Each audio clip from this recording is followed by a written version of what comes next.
الله أكبر. الحمد لله رب العالمين الرحمن الرحيم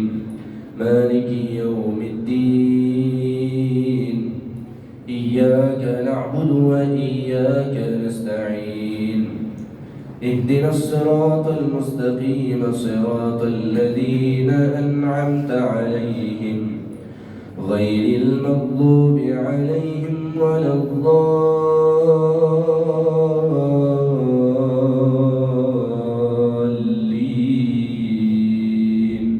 آمين.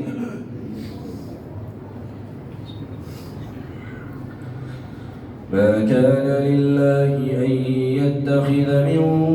ولد سبحانه إذا قضى أمرا فإنما يقول له كن فيكون وإن الله ربي وربكم فاعبدوه هذا صراط مستقيم. فاختلف الأحزاب من بينهم فويل للذين كفروا من مشهد يوم عظيم. أسمع بهم وأبصر يوم يأتوننا لكن الظالمون اليوم في ضلال مبين. وأنذرهم يوم الحسرة إذ قضي الأمر وهم في غفلة وهم لا يؤمنون. إنا نحن نرث الأرض ومن عليها وإلينا يرجعون. واذكر في الكتاب إبراهيم إنه كان صديقا نبيا إذ قال لأبيه يا أبت لم تعبد ما لا يسمع ولا يبصر ولا يغني عنك شيئا يا أبت إني قد جاءني من العلم ما لم يأتك فاتبعني أهدك صراطا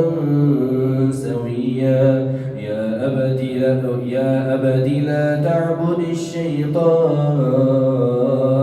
إن الشيطان كان للرحمن عصيا. يا أبت إني أخاف أن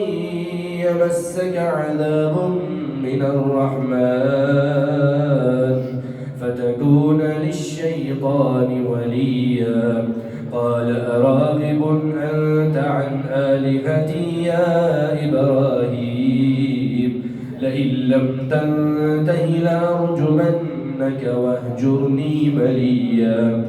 قال سلام عليك سأستغفر لك ربي إنه كان بي حفيا. وأعتزلكم وما تدعون من دون الله وأدعو ربي عسى ألا أكون بدعاء ربي شقيا. فلما اعتزلهم وما يعبدون من دون الله وهبنا له إسحاق ويعقوب وكلا جعلنا نبيا. ووهبنا لهم من رحمتنا وجعلنا لهم لسان صدق عليا. واذكر في الكتاب موسى إنه كان مخلصا وكان رسولا نبيا. وناديناه من جانب الطور الأيمن وقربناه نجيا. ووهبنا له من رحمتنا أخاه هارون نبيا. واذكر في الكتاب إسماعيل إنه كان صادق الوعد وكان رسولا نبيا. وكان يأمر أهله بالصلاة والزكاة وكان عند ربه مرضيا. واذكر في الكتاب إدريس إنه كان صديقا نبيا ورفعناه مكانا عليا. أولئك الذين أنعم الله عليهم من النبيين من ذرية آدم وممن حملنا مع نوح ومن ذرية إبراهيم وإسرائيل وممن هدينا واجتبينا إذا تتلى عليهم آيات الرحمن خروا سجدا وبكيا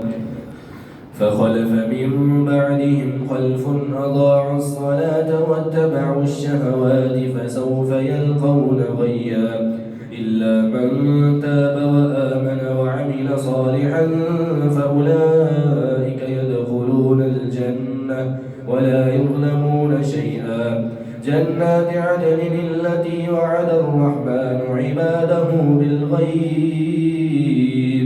إنه كان وعده مأتيا لا يسمعون فيها لغوا إلا سلاما ولهم رزقهم فيها بكرة وعشيا تلك الجنة التي نورث من عبادنا من كان تقيا وما نتنزل إلا بأمر ربك له ما بين أيدينا وما خلفنا وما بين ذلك وما كان ربك نسيا ويقول الإنسان أإذا ما مت لسوف أخرج حيا أولا يذكر الإنسان أنا خلقناه من قبل ولم يك شيئا فوربك لنحشرنهم والشياطين ثم لنحضرنهم حول جهنم جثيا ثم لننزعن من كل شيعة أيهم أشد على الرحمن عتيا ثم لنحن أعلم بالذين هم أولى بها صليا وإن منكم إلا واردها كان على ربك حتما مقضيا ثم ننجي الذين اتقوا ونذر الظالمين فيها جثيا وإذا تتلى عليهم آياتنا بينات قال الذين كفروا للذين آمنوا أي الفريقين خير مقاما وأحسن نديا وكم أهلكنا قبلهم من قرن هم أحسن أثاثا ورئيا قل من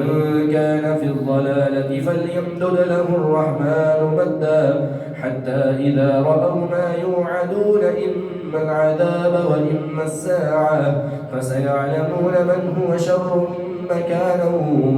وأضعف جندا ويزيد الله الذين اهتدوا هدى والباقيات الصالحات خير عند ربك ثوابا وخير مردا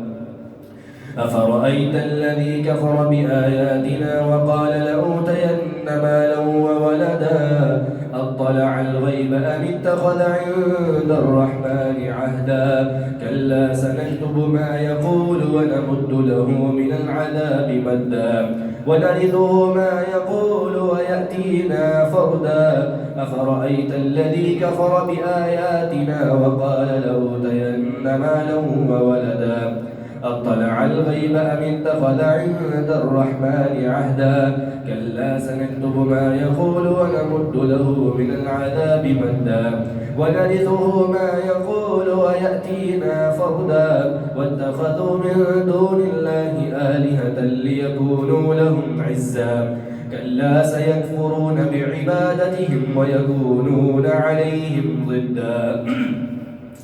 ألم تر أنا أرسلنا الشياطين على الكافرين تؤزهم أزا فلا تعجل عليهم إنما نعد لهم عدا يوم نحشر المتقين إلى الرحمن وفدا ونسوق المجرمين إلى جهنم وردا لا يملكون الشفاعة إلا من اتخذ عند الرحمن عهدا وقالوا اتخذ الرحمن ولدا لقد جئتم شيئا إدا تكاد السماوات يتفطرن منه وتنشق الأرض وتخر الجبال هدا أن دعوا للرحمن ولدا وما ينبغي للرحمن أن يتخذ ولدا إن كل من في السماوات والأرض إلا آتي الرحمن عبدا لقد أحصاهم وعدهم عدا وكلهم آتيه يوم القيامة فردا إن الذين آمنوا وعملوا الصالحات سيجعل لهم الرحمن ودا فإنما يسرناه بلسانك لتبشر به المتقين وتنذر به قوما لدا وكم أهلكنا قبلهم من قرن هل تحس منهم من أحد أو تسمع لهم ركزا طه ما أنزلنا عليك القرآن لتشقى إلا تذكرة لمن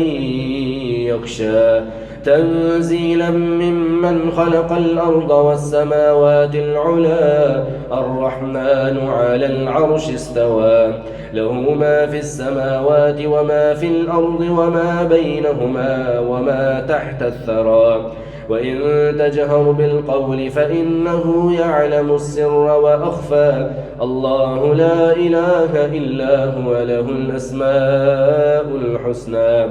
وهل أتاك حديث موسى إذ رأى نارا فقال لأهلهم كثوا إني آنست نارا لعلي آتيكم منها بقبس أو أجد على النار هدى فلما أتاها نودي يا موسى إني أنا ربك فاخلع عليك إنك بالوادي المقدس طوى وأنا اخترتك فاستمع لما يوحى إنني أنا الله لا إله إلا أنا فاعبدني وأقم الصلاة لذكري إن الساعة آتية أكاد أخفيها لتجزى كل نفس بما تسعى فلا يصدنك عنها من لا يؤمن بها واتبع هواه فتردى وما تلك بيمينك يا موسى قال هي عصاي أتوكأ عليها وأهش بها على غنمي ولي فيها مآرب أخرى قال ألقها يا موسى فألقاها فإذا هي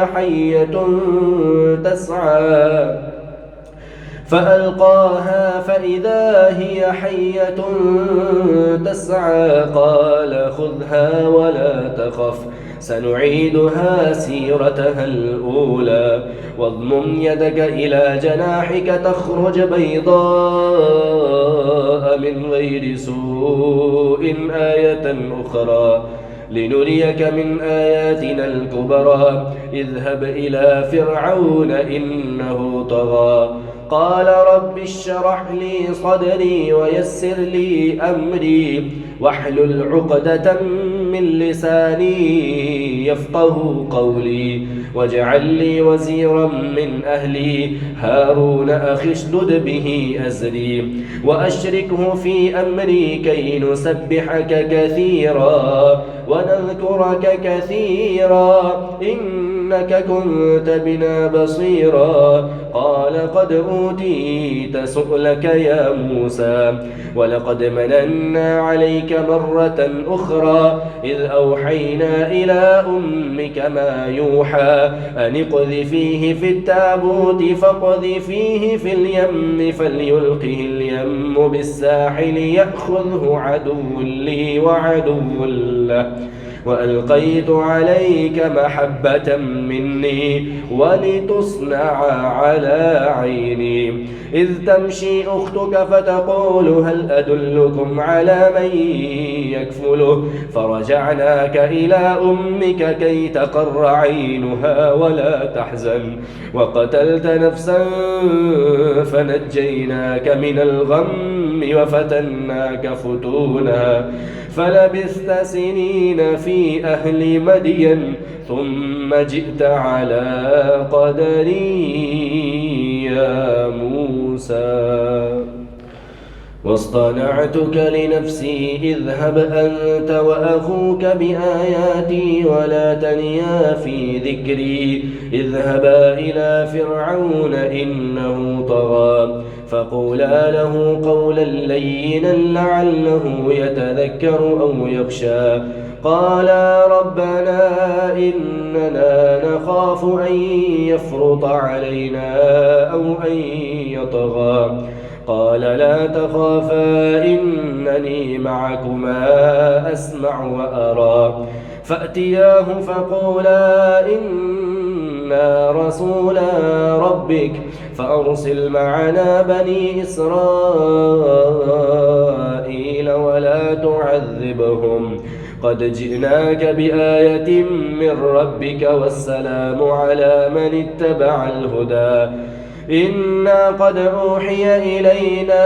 أن العذاب على من كذب وتولى قال فمن ربكما يا موسى قال ربنا الذي أعطى كل شيء خلقه ثم هدى قال فما بال القرون الأولى قال علمها عند ربي في كتاب لا يضل ربي ولا ينسى الذي جعل لكم الأرض مهدا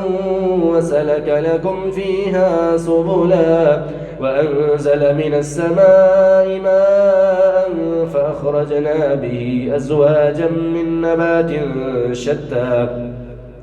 كلوا وارعوا أنعامكم إن في ذلك لآيات لأولي النهى منها خلقناكم وفيها نعيدكم ومنها نخرجكم تارة أخرى لنريك من آياتنا الكبرى اذهب إلى فرعون إنه طغى منها خلقناكم وفيها نعيدكم ومنها نخرجكم تارة أخرى ولقد أريناه آياتنا كلها فكذب وأبى قال أجئتنا لتخرجنا من أرضنا بسحرك يا موسى فلنأتينك بسحر مثله فاجعل بيننا وبينك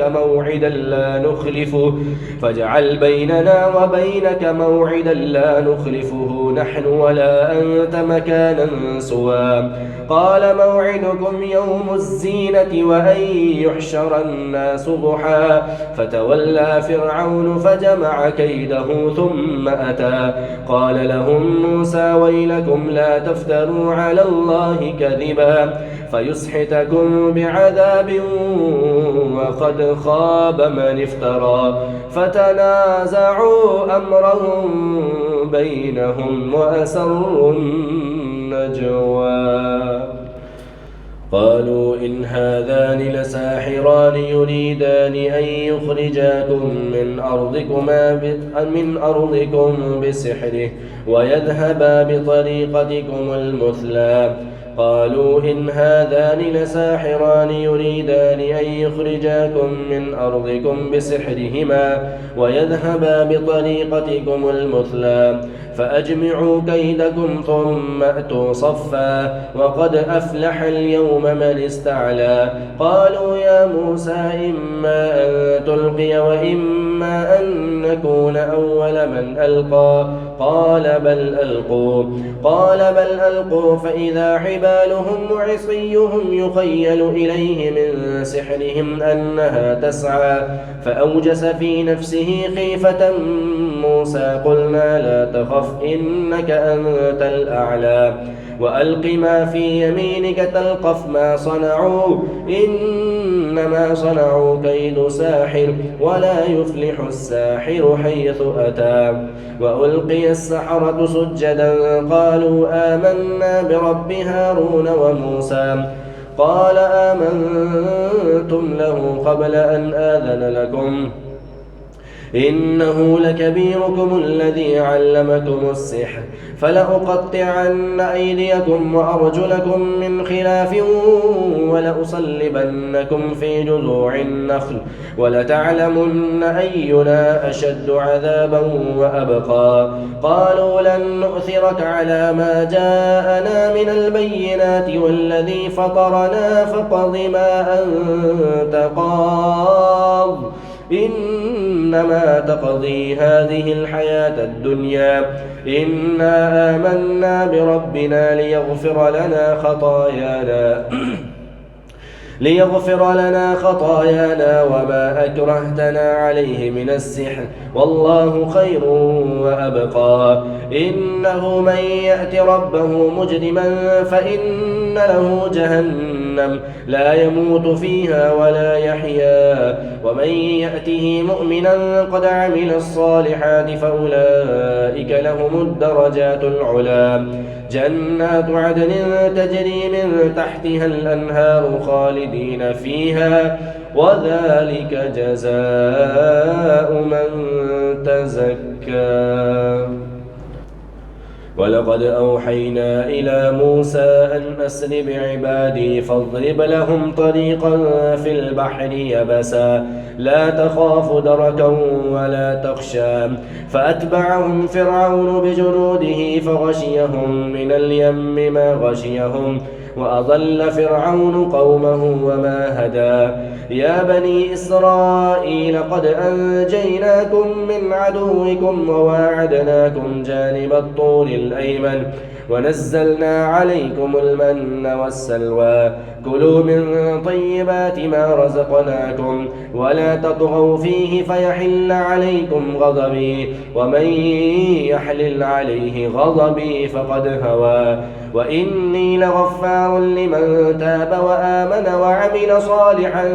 ثم اهتدى وما أعجلك عن قومك يا موسى قال هم أولئك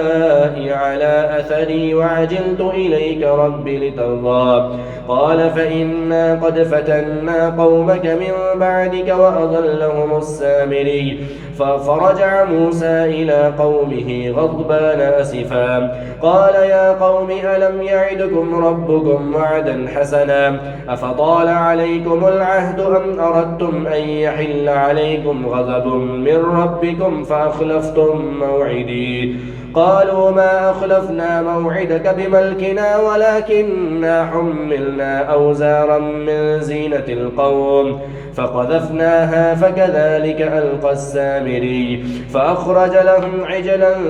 جسدا له خوار فقالوا هذا إلهكم وإله موسى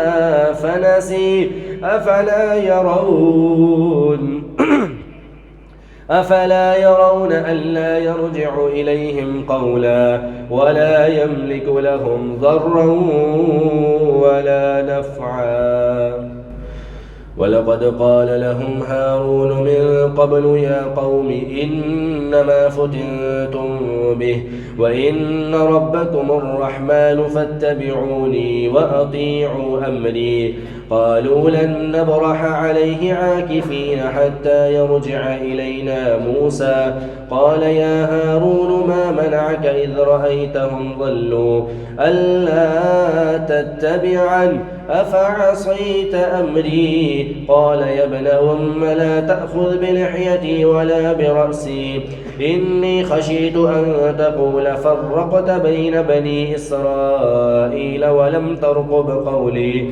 قال فما خطبك يا سامري قال بصرت بما لم يبصروا به فقبضت قبضة من أثر الرسول فنبذتها وكذلك سولت لي نفسي قال فاذهب فإن لك في الحياة أن تقول لا مساس وإن لك موعدا لن تخلفه وانظر إلى إلهك الذي ظلت عليه عاكفا لنحرقنه ثم لننسفنه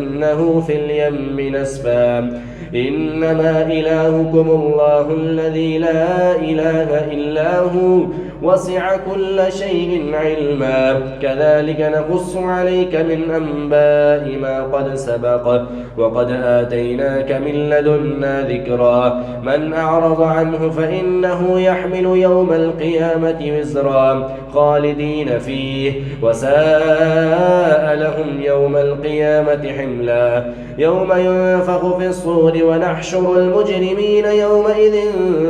زرقا يتخافتون بينهم إن لبثتم إلا عشرا نحن أعلم بما يقولون إذ يقول أمثلهم طريقة إن لبثتم إلا يوما